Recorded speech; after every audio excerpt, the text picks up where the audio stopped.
Welcome back to the Spin Cycle Podcast, everybody. I'm Kaylee Fretz, joined today by an all-star squad.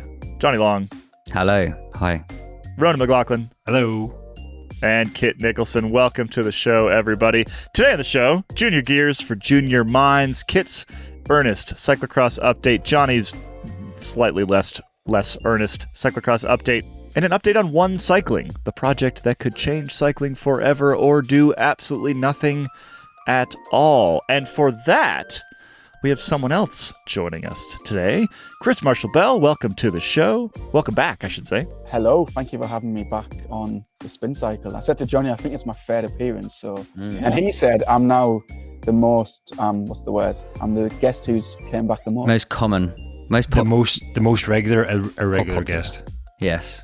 We don't have many. I'm not sure that's true. Joshua Robinson of the Wall Street Journal has been on a couple times. Oh, that's true. Like 3 entire Tours de France. Yeah. I'll fly to Paris and fight him for it. I messaged Josh this morning because we kind of want to get Josh on to talk about the same topic, because he wrote an entire book about F1 and the sort of birth of modern F1, and I think that there are some parallels to what we're going to talk about with One Cycling. So let's get straight into it. Jonny, I'm going to throw to you and get the quick 30-second rundown on what One Cycling is, as far as we know. One Cycling is, let's call it a movement or a push to try and rebalance the power within professional cycling. It's a push from what it seems to be is the teams to get more power than they have at the minute, because currently they have very little power. They all sort of exist on a knife edge, whether they get sponsors year to year, which is not ideal for them, not ideal for the team bosses and managers who think they're in charge of these multi-million-pound organizations, but really own very little of actual substance. Backed by many millions of euros, apparently from Saudi Arabia, according to Chris's excellent reporting, that is enough to sort of get enough groundswell to put the ASO, more on the back foot, because they're the current, big power in the sport, because they own and run the Tour de France, which is bigger than the rest of cycling. So it's looking like it's going to be a power struggle to reshape cycling coming from the teams, and with ASO seemingly on the other side being like, we like the status quo as it is. But Chris can now tell me if that's a oversimplification or if I've come at it from the wrong angle. No, that is pretty much what it is, exactly. Answering what One Cycling is, though, like what it actually looks like. Oh yeah, true. But we can't answer that yet, because no one's came out and said this is what it is. What we know is that the idea is that the best riders will be competing against each other on a more regular basis. We know that it's not going to be a breakaway league, because the UCI would not sanction that, and the people behind One Cycling said no, it's not going to be a breakaway league. But then, is there going to be some form of One Cycling competition? What happens to, for example, if a team gets relegated from the World Tour and then they can't compete in the Tour de France, but then they're meant to send their best riders to the Tour to compete, to be part of this One Cycling project, then it doesn't work. So we still need a lot of clarity on what One Cycling, like the nitty gritty of it is. But as I said in the piece, the tactic is just to force it through, and then they'll sort out all of the small parts, which are actually not very small at all, which are fundamental parts. Is it just all a play for like TV rights and revenue share? And yes, it is.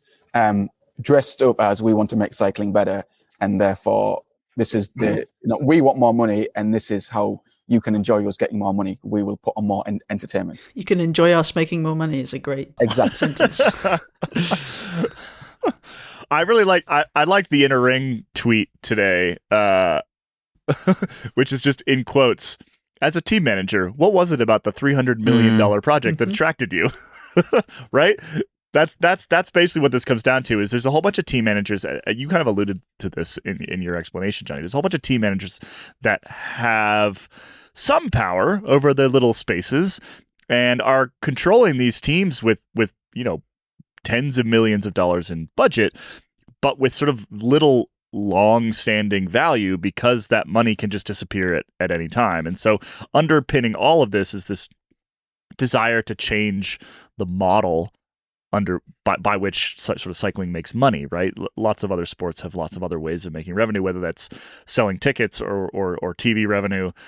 And this is basically an attempt to do that. To step back a little bit, who are the players here? Like, who are the major entities that are either pushing for or against this right now?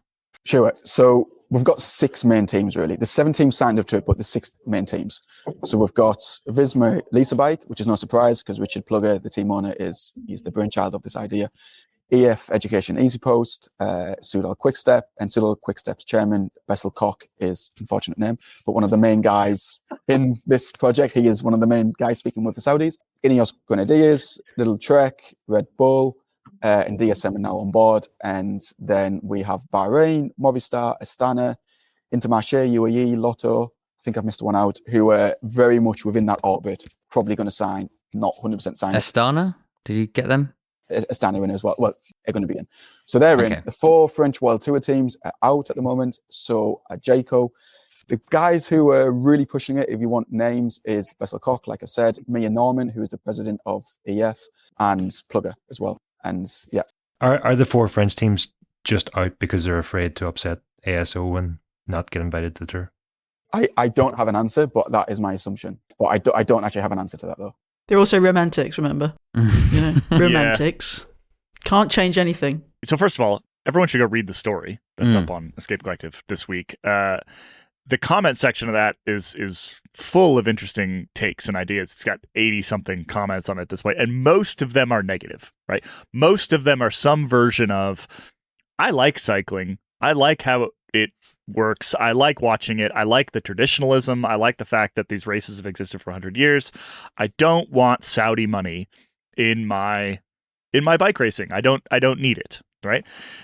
And I think that the French teams, there's probably some of that kind of perspective. So yes, there may be some fear of ASO, but I think you're right, Kit, that there's just a bit of sort of romanticism from that group in general. Chris, how would you think the proponents of this would respond to our comment section? What would they say to some of those negative perspectives on this? I'm pleased you've asked this because I'm at various team media days this week, and I've been asking quite a few people about that today, and I'm quite shocked actually by that the response has been overwhelmingly negative. Now, I think that mostly stems from the fact that this money is Saudi, and I get that, and there was absolutely a conversation to be had whether we should be accepting money from Saudi Arabia. That conversation needs to be had. And by the way, it is money from Saudi. There is a one cycling company set up. This business has been created. It is real. It is happening. Well, probably will be happening. I'm shocked that a lot of fans can't get beyond this Saudi narrative right now. And me personally, I am mostly on board with one cycling because I think the sport does need a revamp. I think it does need, the economic structure doesn't work.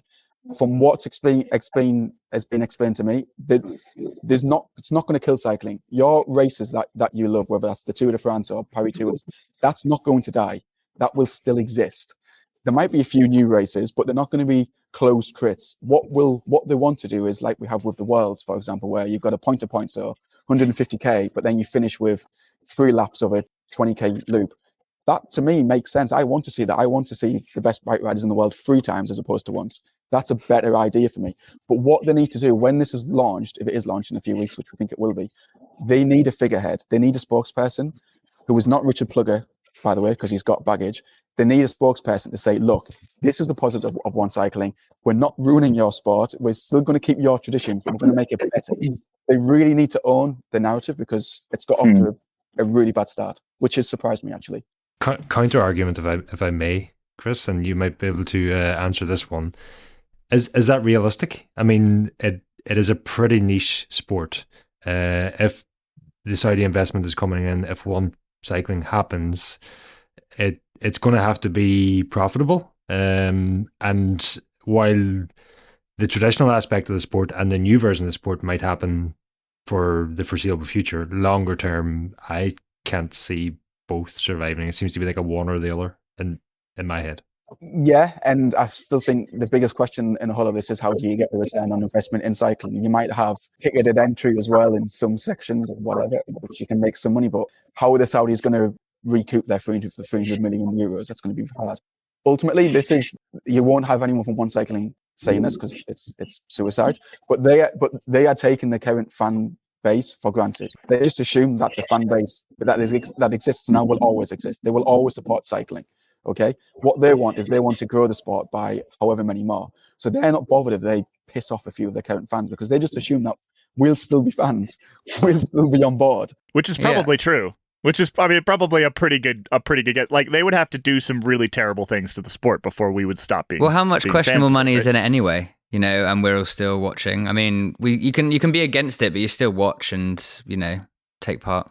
Kaylee, you mentioned the F1 comparison at the start of the show there, and Liberty Media, who now own F1, have done some pretty terrible things to F1, and the long-standing fan base still tunes in. But what they also managed to do was attract a new fan base, and somehow that sport can cater to both. But as I suspect would happen in cycling, also the traditional fan base or the long-standing fan base who were there before Liberty don't exactly. They would prefer how the sport used to be than how it currently is in most cases. A couple thoughts on I don't know, just sort of one. I'm not really clear on what the end goal is here. I think that the end goal is still really murky. Grow the sport, make money for the people who currently don't have as much money as they want. Don't know as many Lamborghinis as they want. Yeah, but like the what does that look like problem, right? Because there's a couple things here. First of all, 300 million euros is not that much money, right? It's really not that much money. And so I'm not sure you can, like, it's correct me if I'm wrong here, but I think that annual revenues for ASO are somewhere in the like 180 million range, something like that. Sounds right. And so you're talking about 2 years of ASO to take on, not even 2 years of ASO, to take on the entity that is so entrenched into cycling that is basically untouchable at this point in time. Talking about sort of how do you get return on that investment? The Saudis are absolutely going to want return on that investment. How do you make 2 or 3 or 4 or 10x on 300 million? I'm not sure that cycling, you have to grow the pie to such an extent that I'm not sure how that makes sense. But the sort of fundamental early issue is just I'm not sure that this is enough to do it, right? Like 300 million euros isn't even enough. It's like what 1/3 of if you combine all World Tour budgets, it's probably about half. It's not really. Is it even half? It's probably. I don't know. I'm doing this math on the top of my head right now, but like, if most teams are averaging somewhere in the sort of 30 to 50 million euros a year kind of scale, and you're talking about roughly 20 teams, if you include some of that. Anyway, it's not that much money. Is what I'm saying, and I'm just not. I'm having trouble drawing this line between. Okay, we're gonna put 300 million into the sport. And sometime 10 years from now, the Saudis are going to end up with more cash than they started with. And how does cycling actually benefit from whatever happens in the interim? I think to answer that question, you have to first, at the moment, we have to assume what they want. Not sure we have to assume that the Saudis want to see a return on their investment within 10 years. There are other reasons that they get involved in sports.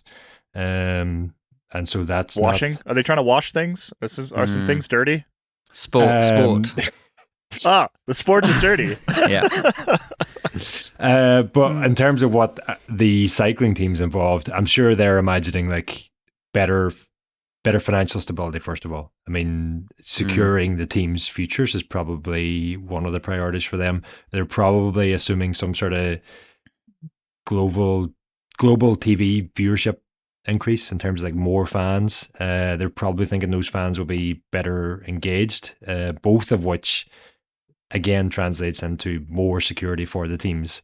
And with all that, they're probably thinking we can also attract bigger and better and richer sponsors if we have those 3 things in place. So I think that's probably what the teams are seeing, I'm thinking. Unless it doesn't work and then it all crumbles and then the old system is also screwed. Yeah. And we'll just go back to how it was before. Well, or do you? But I think that's where the 300 million is key, is because like that probably says they have about 2 years to make this work. Right. And if it's not working within 2 years, yeah. Or it's just a starting place, and maybe the figure is something to sort of group around. Like the problem has always been getting people to, or the teams at least, to work together when they're competing against each other, which is Richard Plugger's, one of his main arguments is that we're not competing. We shouldn't be competing against like other teams for sponsorship revenue, which is a limited pool anyway. We need to be competing against other sports or people scrolling TikTok instead of watching live sport, or, you know, reading a book or talking to their family. It's all an attention game, effectively. And the one thing that makes obvious sense and is a room for growth is the way the calendar is structured. You have big races that overlap. You have a calendar which is compressed around 3 weeks in July that basically crowns which team and which rider had the best year in the sport. And the rest of the calendar, to most people who at least have a passing interest in cycling or racing or the Tour de France, only care about that. If you can sort of put structure to it, and not saying do it the same as F1, but you tune into every F1 race because there's some sort of equity and it builds towards something. And then, well, I'd like more so than the number of people tuning into the Tour of Poland or what's the waste management one in August, where it's the Benelux Tour. Like, no one cares about these supposed world tour level events. Like, no one cares. I barely care, and I have to tune into this stuff every day. So there needs to be a way to make it all work and give it a narrative, because currently there's a narrative around the two big classics, the Tour of Flanders and Paris-Roubaix. There is kind of one around the Giro, but then it's the Tour de France, and that's it. I mean, that's the one thing I like about this, is like, it's completely absurd that we can get all the way to the Tour de France and the two riders who are most likely to win the Tour de France haven't raced each other yet. Yeah. That is bad for cycling. Or barely raced the Tour themselves if they've decided to just train. Like, they're not competing. And there's the argument to be made there between, you know, we want cycling to be this sort of backwards, you know, old European sport or pastime, if you can call it a sport in the traditional sense, because like there aren't really any rules. No one has to compete in everything. Like, to anyone else or to any other sport, it doesn't look like it at all. And that's the Saudis just trying to call me up now and tell me to stop running. Well, speaking of the Saudis, though, okay, one big question that comes to mind for me, and I know that you know there has been progress, and Saudi Arabia fielded their first women in their Olympic team in 2012 and that sort of thing. But first of all, there's the question of what about women's cycling, but also there's the question of the Saudi money is also problematic in the kind of balance of power, and whether actually they even care or want to support the whole world of cycling and not just the men's side. Yeah, I am reassured that women's teams are now part of the package. About a year ago, they were not, and I had quite a few women's teams who were pissed that they weren't even in discussions about it. They are now part of the package now. I don't really have too much details, but this is an assumption. It would be the likes of Visma and DSM who have women's teams, you know. And EF. And Little Track. Which, to be fair, and most teams now do, actually. But, and we were just talking today with some different colleagues about how if they need a figurehead to promote this and to tell people what it is, they've got one. Mia Norman, who is basically the lead negotiator on behalf of the teams. There's very good optics there to have a Saudi-run project for the figurehead to be a woman. Well, like Newcastle United. Exactly. It's the same playbook, yeah. Yeah, it's the same playbook. And okay, you can dismiss it as PR, whatever, but actually it's not really PR because Mia Norman is a fundamental player in this. That would be good optics. I'm personally just quite torn about this whole thing. Yeah, because, I mean, how many times on this exact podcast have we said, like, cycling is just so stupid and backwards sometimes, right? Like, all the calendar things you were talking about, Jonny, and the fact, again, like I just said, the fact that you can have, you know, Pogacar and Vingegaard just never face each other except for at the Tour de France, and all these sort of like ridiculous things, you know, Tirreno and Paris-Nice being at the same time, it just makes no sense whatsoever. And so I feel like change needs to happen. I just don't love the fact that it's coming from $300 million in Saudi money. Well, and I don't feel, it doesn't feel to me like, I guess, you know, the world runs off incentives, right? Like, you can't really expect general managers and presidents and CEOs of these pro cycling teams to really just sort of work for the good of pro cycling. They're going to work for the good of themselves. And in general, maybe those two things will line up. But I think that the communication around this has been poor because we are all just sort of assuming that it's Richard Pluga looking to have a massive payday, right? And to build and to just, all the team, the people that run these teams to just make more money for themselves. And that, if that is the narrative, which if you look through our comment section on that story, that is absolutely the narrative that is out there right now, that makes it so that the real change that needs to happen is going to be even harder to execute, right? Because if the fan base is not behind it, it makes it even harder to execute. So anyway, I'm very torn about this whole thing. Stop using the word execute, because Saudi Arabia still has the death penalty, and also there's serious penalties for drug infractions or homosexuality. So if the idea is to fix a backward sport with some attitudes that a lot of the world would consider backward, that's the tension, the friction there is that it's how is this the fix to is this how sort of weird cycling is that the way to fix the calendar into a way that makes sense, that we have to sell the sport to people who would probably be quite low down on the fans. And the thing is, the fans are the people who matter here, because we've said it a million times, that's what actually makes pro cycling work, right? It's fans of the sport. It's not fans of certain teams. It's fans of the sport for the most part. And otherwise it's just exercise, state sponsored exercise. So it's just. But what people of One Cycling would say is, well, there was a fuss in golf, there was a fuss in boxing, there was a fuss with when the Saudis bought Newcastle. Newcastle still sell out every single game. Yeah. People still go to Saudi Arabia and watch the boxing. Doesn't make Saudi Arabia's regime any less worse than what it is. But actually, people's morals and ethics, they don't really. Oh yeah, it's all, everything's a price. All cyclists will teach them. We will show them. All cyclists, we will show them. Of course. We watch all these. There's so many teams and everything's sponsored by bad things, and we still. Well, exactly. Watch, there is not Saudi money in cycling is not new. UAE money in cycling is not new. Sports washing is not new. I think that, but I mean, somebody in the comment section pointed out that sports washing, the idea behind that term, that idea is that it blankets over all the issues. If we're talking about the issues, then that's a starting point. And obviously that's not to say that anything is right. And I'm with Kaylee. I find it very kind of I'd love to be able to say, okay, screw this, I'm turning to croquet. I'm done with this. But that's just unrealistic, because then you start, if you start down that path, then you're going to have to be making your own clothes and living in a treehouse. Yeah, which I do already, and it sucks. Well, I used to do that at least. It's an interesting one. I want to make one final little point here, which is that this is not the first time we've talked about something like this. So I was actually just Googling. I was trying to find the story that I wrote. It was in 2016. You can't tell I wrote it anymore because Outside has scrubbed my byline off of everything.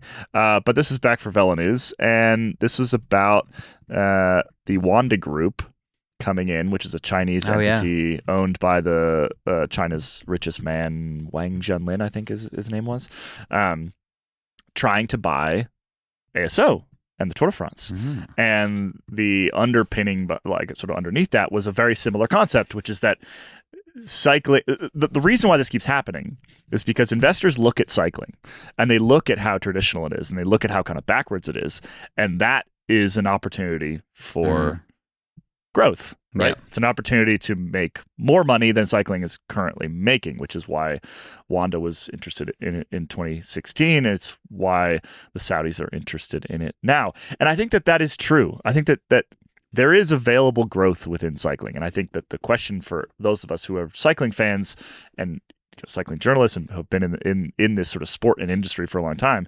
is this the way we want that to happen? Or is there a better way for this to happen? Or do we have any say in it whatsoever?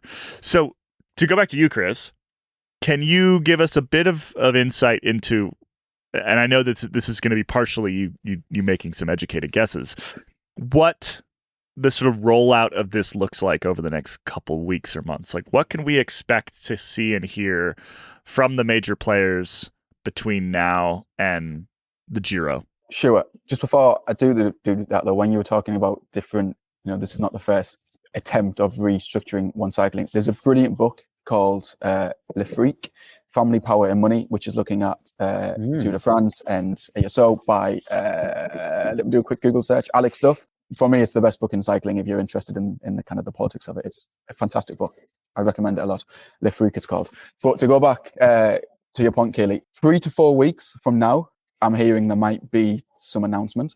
So that would take us to the first week of February. Now, I put 2 and 2 together and thought a Lula Tour makes sense. And then I realized that a Lula Tour is run by ASO, and ASO don't like one cycling. So that ain't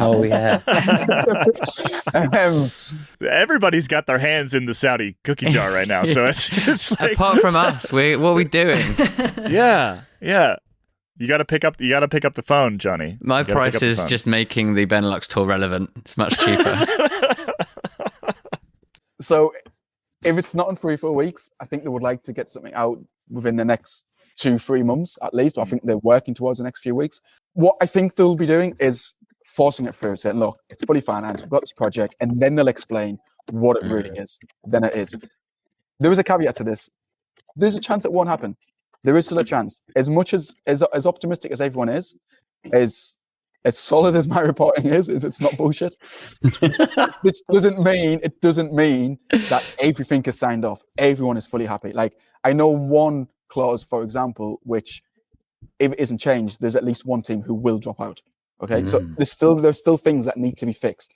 But the way the wind is blowing is everything's going to be resolved, and it's going to be announced within the next, let's say, 1 to 2 months, or not announced but unveiled, let's say, and then the next step starts. It's just Marc Madio and Christian Prudhomme like holding the doors back, like trying to stop the millions and millions of euros from breaching their little French castle. All right, well, thanks for keeping an eye on it for us, Chris. I'll certainly have you back on the pod when we get another set of whatever they're going to tell us, announcements defining what the hell it actually is. Like, there's some things that I think we could get that would probably clarify the situation. I would be happy to come back on the back and slowly get towards Josh's appearance record, and then I can overtake him. We need to get the stats on that. We should get the stats. All right, we're going to take a quick break. When we come back, Kit has an earnest cyclocross update for you all.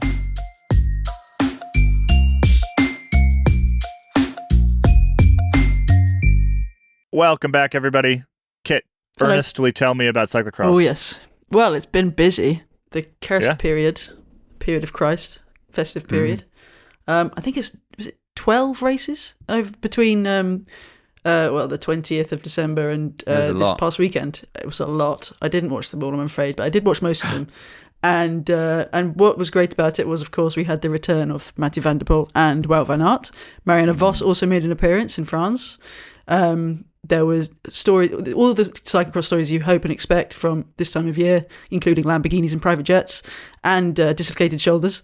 But yeah, so we had a slightly delayed duel between the big dogs because Wout van Aert got a stomach bug, and then Mathieu van der Poel injured his rib over New Year. So there were some good open races as well as the absolute domination that Van der Poel brought to the table. There were, I'm not going to give a rundown of the whole thing, but Mathieu van der Poel was the winner of Christmas, despite the fact that he, got hungover on New Year's Eve and now hasn't been seen since.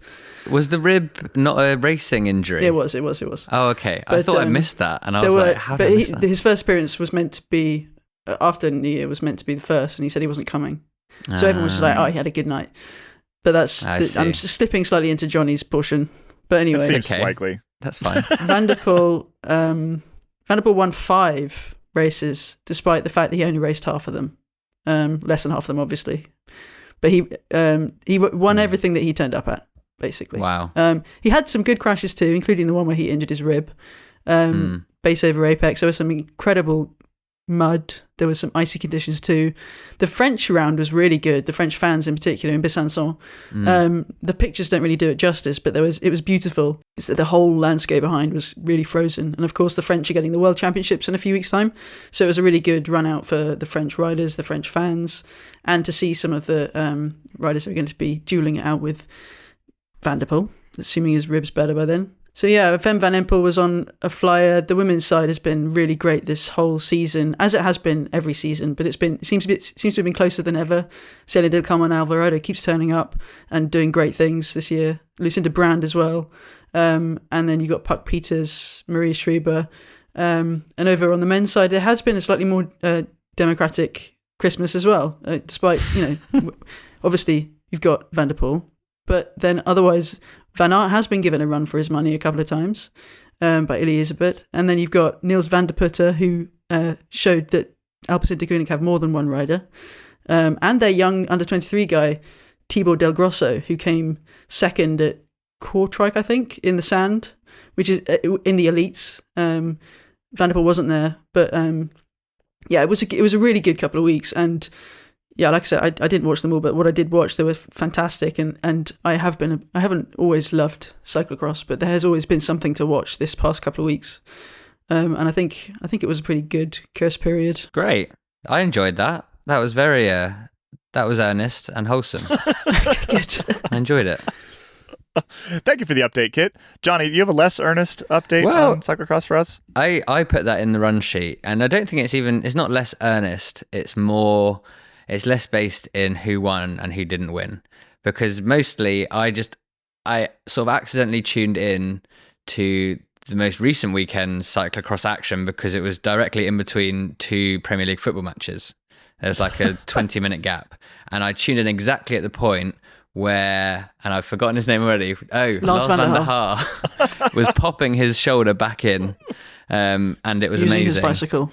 And then he knows how to do it. Yeah, he's done it loads of times. But it just like that was enough to get me sort of like, I was like, oh no, I will spend the next 15 minutes watching cyclocross.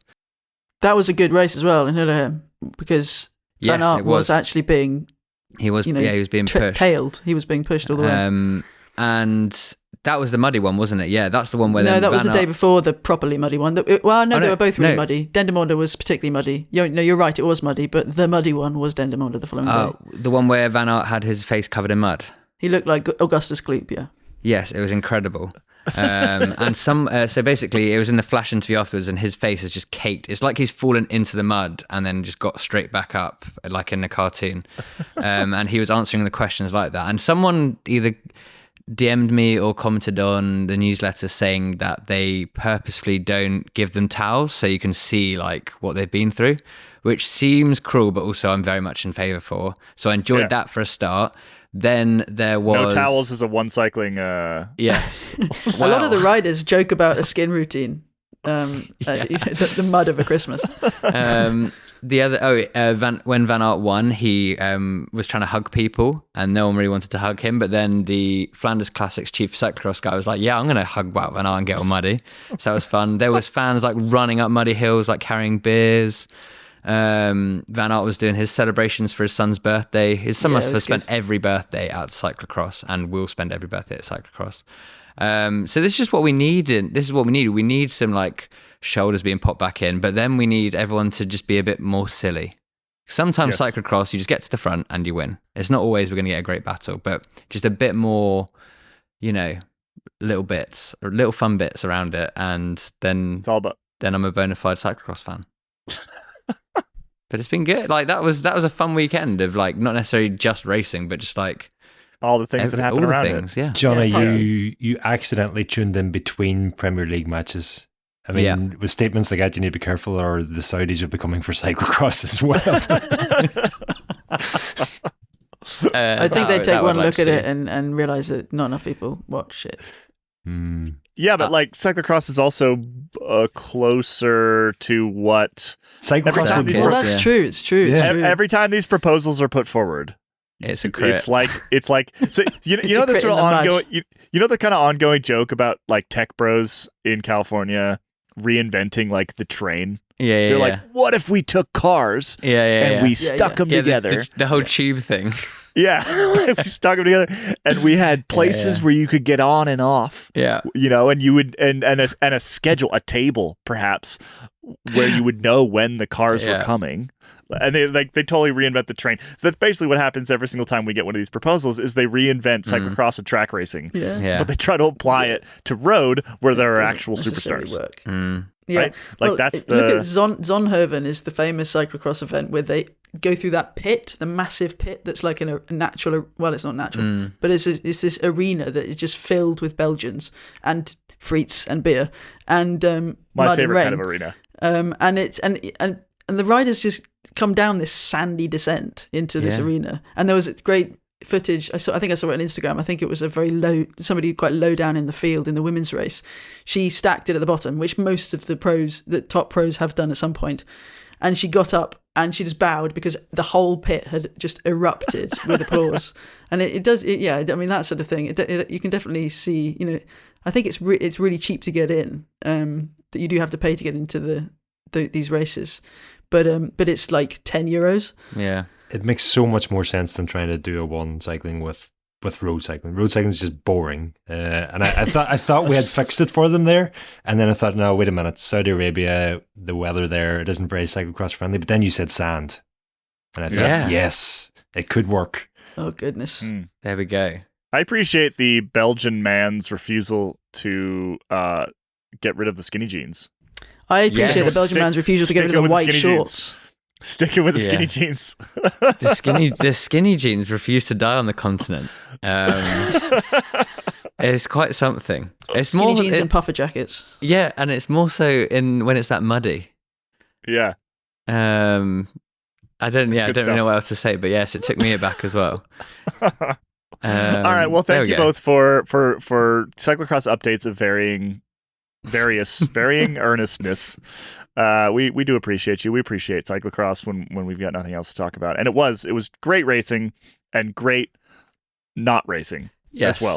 Both things were happening all over the curse period. And when we're knee deep in the February stage races, we'll be begging for a cyclocross weekend like the one we've just had. I'll tell you that for free. All right, another quick break, and when we come back, Junior Gears for Junior Minds. Ronan is about to come into his element.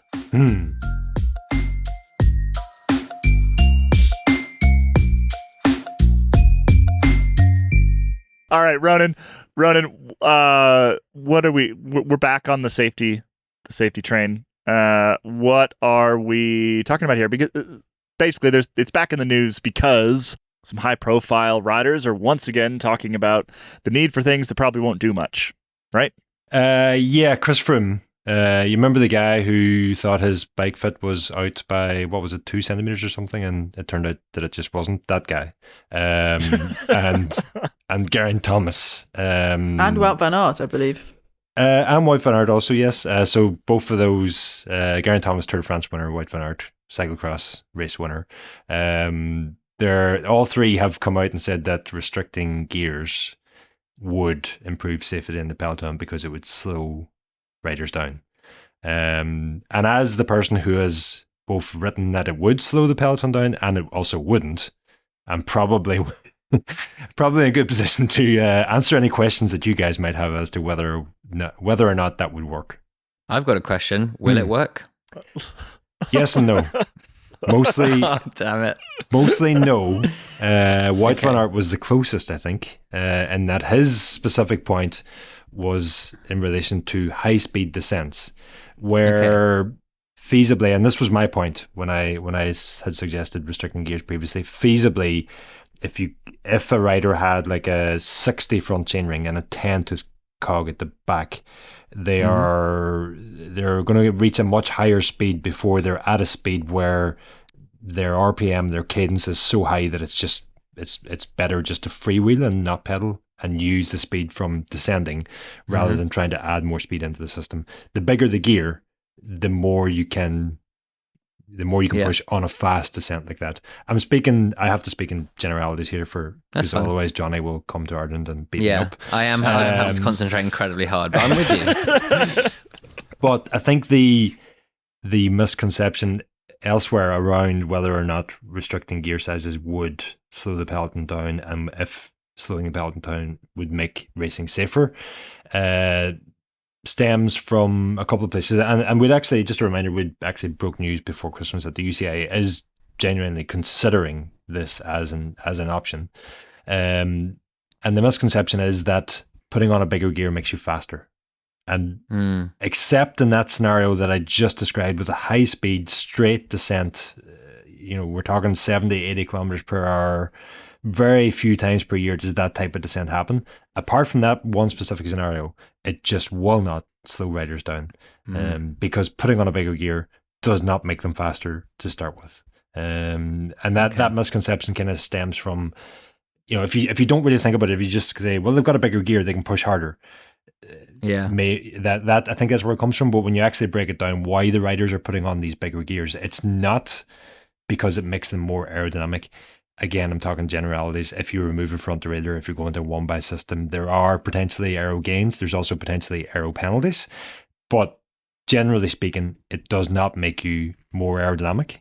It also does not magically just give the rider more power because they've got a bigger gear to push against. The reason the teams use these bigger gears is because there is a marginal sort of efficiency gain from having a bigger chainring, from using a bigger sprocket at the back, from potentially having a straighter chain line. There's reduced chain tension from using these bigger sprockets. There's reduced articulation on the chain. It's an efficiency gain, and it's a marginal gain.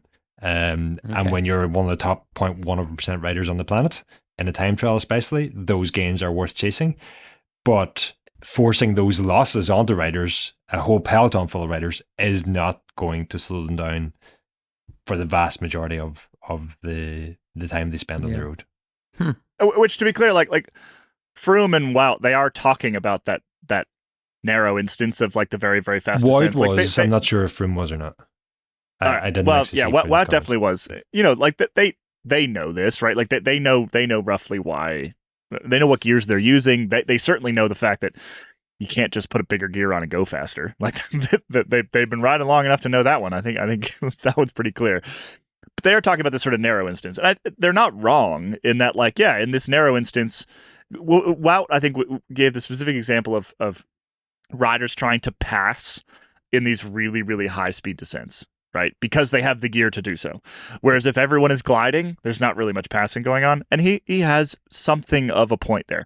I just don't think it's to your point, Ronan, it's like, it's such a small percentage of like racing. And there's also most of the really nasty crashes in cycling don't happen in those instances. Like, I can't even think of the last time somebody went down in one of those, like, Van Aert himself, 100k an hour.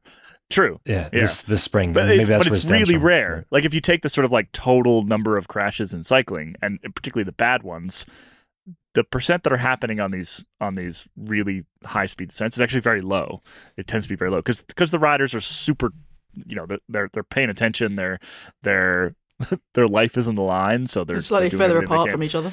They're slightly further apart. Like, yeah, the big nasty crashes happen when a peloton bunches up at 40k an hour, right? In which case the gear is completely irrelevant. Well, yes and no. Counter argument to Van Aert's point. He says that riders just simply won't be able to pass on high-speed descents with smaller gears. The counter argument is actually they still try to pass because the same pressures are still applied to them, and because they're spun out, they have less control of the bike, and so it actually makes those descents less safe, which is a valid argument, I think. The other thing about restricting gears is you don't just restrict them for that split second on that descent. You also split them, you also reduce the gearing that the riders have coming into sprint finishes. And so theoretically, at least, the bunch could be more bunched up coming into sprint finishes, and again, riders could be sprinting on smaller gears, both of which you could argue would add in more risk because they have less control of the bike and the riders are closer together and they're fighting over the same spot. So it's a very, there's no black and white answer to this. There's no simple answer to this. And just one other thing that two things I want to clarify actually. I want to address Wout van Aert's conflict of interest for him, in that his sponsors tend to specialize in smaller chainring and sprocket combination SRAM, which he failed to mention that actually this would probably be a good thing for SRAM. Also Campagnolo, who've gone You the should same community note him. Yes. And secondly, the point I made earlier that I forgot to just finish off was just like when we see teams and riders adding on bigger chain rings, it's not that they've gone from a 5311 being their biggest gear that they previously had to now in the exact same scenario using a 5411 or a 6011 or a 6811 or whatever it might be. They're using the rear derailleur to shift up the cassette at the back. So the gear ratio actually stays the same for pretty much every scenario except, again, that high-speed descent. And that's another key part of why it won't slow down riders throughout. Yeah. So if you were in charge, Ronan, a terrifying thought, would you make any changes? Would you make any changes to the gearing? To the gears? It's, as I said, it's very difficult to answer that. I think there's a lot of other things we could do first that would be much more beneficial. I mean, if you want to actually slow down the riders, the solution to that is making them less aerodynamic. That's a whole other can of worms that I've already delved into in an article before Christmas that is probably worth checking out. Parachutes. And it's even that is very difficult to do because there are commercial interests for the manufacturers and companies involved. That if those commercial interests are no longer available to them, well, that's a shortcut to there being very few sponsors in cycling, which is not good for cycling as a whole. So it's very, very difficult. There was one solution I came up with that could work, and that would just be adding a giant camera to the front of the bike, which would both increase fan engagement, but would also be like an aerodynamic brick. And so that's a good idea. Well, it was just one solution, but I think without it would be easy to descend into ridicule here, but there are a lot of other safety things that need to happen before any of this is considered. I mean, that's my problem with it. Is talking about the riders and their equipment and whatever else. It just feels like it's a red herring here. Like it's misdirection. Yep. The issue is course design. Almost exclusively, the issue is course design, and because riders have been doing the same things forever, right? Like they take risks, they go really fast. This is a constant in cycling. It is not new. They are going slightly faster than they were before, but the bikes are also better. They got better brakes, they got better tires. Like it should sort of even itself out. Crashes come from inattention, which you can't really do much about, or like stuff in the road generally. And it's the course design issue that I think like none of the sort of power brokers in cycling actually want to talk about. They just want to talk about let's drop the gear ratios. Let's put them on bigger tires, whatever it is.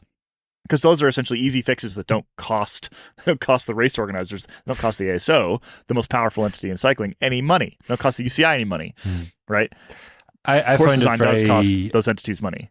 I find it very interesting that Van Aert would talk about chainring size, but didn't mention the fact that when he crashed out of Dwars-Door-Vlaanderen on that descent, which Flanders Classic had already chosen to take out of Tour of Flanders, and as such, I would like to ask him, would you prefer to see chainring sizes reduced first, or would you prefer to see some sort of protocol put in place that if one race organizer deems a descent to be too dangerous, surely it should be too dangerous for all.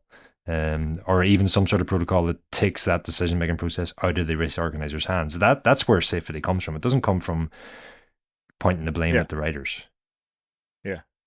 Yeah, and you're not gonna get race organizers to do it on their own, because they're not incentivized to do so. It just costs them money. So this is the place where the governing body has to step in. This is the whole purpose of a governing body, right? The whole job is to make rules about this sort of thing, to make the sport entertaining and safe. They seem to love making rules, job. But it's the whole job of the UCI. Like their job is not to put on world championships and sell TV rights. That's what they spend most of their time on these days because that's where they make all their money. But it's not actually the job of a governing body to do those things. You say that in the ASO's defense, they did put the chicane into Paris-Roubaix, which I reckon was profitable because there was so much sort of, media attention around that it probably was a There positive. are individual race organisers doing good things. Like Flanders Classics have also introduced those new finish line barriers, but you know, it needs to come back to the UCI. They need to. Yeah. I mean, there are rules prohibiting downhill sprint finishes, like we've seen in the Tour of Poland, which caused that massive crash years ago. But those rules are constantly ignored. There's rules against corners in the final 100 meters. I mean, how many Giro stages finish on a corner? All of them. I mean, they're usually uphill, but it's still like the literally rules are there. every Giro stage. Yeah. I have a whole list here. I could read them out, but I'll not bore you. So I might tweet them or something. Well, like we said, Ronan, you did a piece on this before the holidays. Go find that. What was the headline of that thing? There was two pieces. There was it the 5 easy fixes one? There was actually there was 3 pieces. There was 4 fairly easy safety fixes the UCI needs to make right now. The UCI is considering 3 rules to slow down the peloton, and Prudhomme versus the peloton, 5 ways to make road racing slower. Good headlines, Ronan. If slower is what we want to do, which I think I mean, slower, to a point, right? I mean, you could do silly, like you could just put them all on mountain bike gears, and then 35k an hour. That's as fast as we're going, boys. They're still going fast. It's just extremely fast to very fast. Yeah. I think I'm okay with us having a focus on making it slower if everything else is done first.